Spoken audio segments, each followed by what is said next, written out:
Few TV gigs are as coveted as Good Morning America, so why were these leading lights canned by the show's producers? If you grew up in the 90s, chances are you'll remember Joan Lunden. Alongside her co-host, Charlie Gibson, Lunden was the force behind what made Good Morning America so successful. Sadly, not all working relationships end on a good note. Despite many triumphant years, ratings dropped in 1997, and fans were saddened to see Lunden leave the show. At the time, this seemed to be a mutual decision, with Lunden telling the press that she was leaving to focus on her family life. We may have all believed it at the time, but the truth was a little different. Lunden later admitted on Oprah, Where Are They Now?, that she was effectively fired for being too old. The words are, the words are, we've decided to make a change on the show.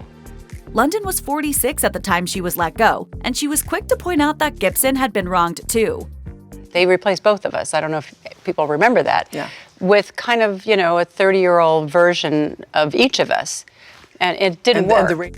If you don't remember Kevin Newman, don't feel too bad. His stint on the show was fleeting, to say the least. Newman was part of the new posse brought in to replace Joan Lunden and Charlie Gibson. He co-hosted alongside Lisa McRee for a handful of months before he moved on to other pastures. Newman hasn't shied away from being vocal about his unhappy experience at ABC News. Writing about his former job in 2010, he explained, "It took me years to repair what 9 months as GMA's male co-host did to my confidence and career."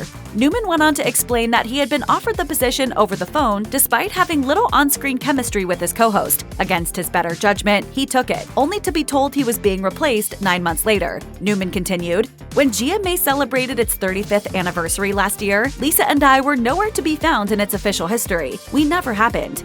There was once a time when Amy Robach could do no wrong. The blue-eyed, fresh-faced host of Good Morning America started her tenure at ABC News back in 2012, bringing with her a ton of prior experience from NBC News. She seemed like the perfect fit for GMA. Viewers liked her, and she was comfortable in front of the camera. But despite holding her own for years, things got very dicey in 2022 when it was revealed that she was in a relationship with her co-host, TJ Holmes. At the time the news broke, neither Holmes nor Robach had announced they were separating from their respective spouses. Scandal and GMA don't really work well together, with the network seemingly keen to promote a squeaky clean image. Both Robach and Holmes were suspended from the network. After some deliberation, Robach was given her marching orders, though it's thought that she got a semi-decent payout as a result of her contract ending early. He's handsome, he's debonair, he was a family man who had amazing chemistry with his co-host. What could possibly go wrong? TJ Holmes was just as experienced in the TV world as Amy Robach when he signed up with ABC News in 2014, having worked for CNN, MSNBC, and BET. By the time he joined Robach for GMA3, he was one of the most liked TV hosts on American television, until he wasn't. Just like Robach, Holmes lost his lucrative job because he fell in love with the woman he worked with. It's too bad it's Friday. Is it? It's been a great week. Just want this one to keep going and going and going. Just enjoy it. Speak for yourself. Interestingly, ABC News admitted that the pair's extracurricular activities didn't actually break company policy. It was simply considered bad for the brand. Holmes exited with as much grace as possible and has been attempting to rebuild his career since. On his joint podcast with Robach, Holmes said of the situation, "We knew we would not be going back to that network. You can't come back from that."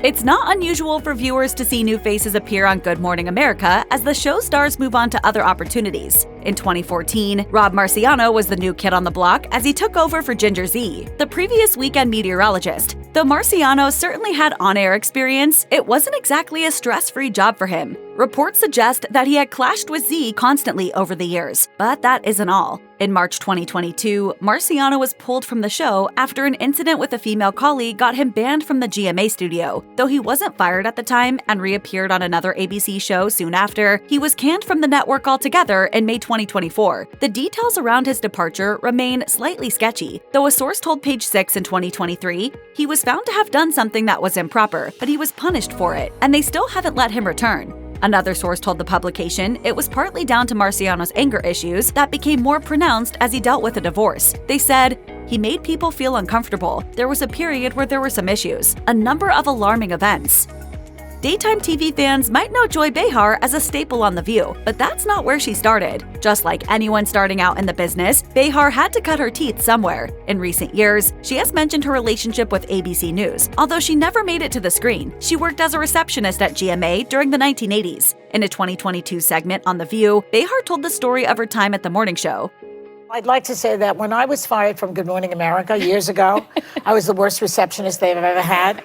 In 2024, she referenced the incident again when it was brought up by Whoopi Goldberg. Behar proudly declared that she was fired from the show not just once, but twice.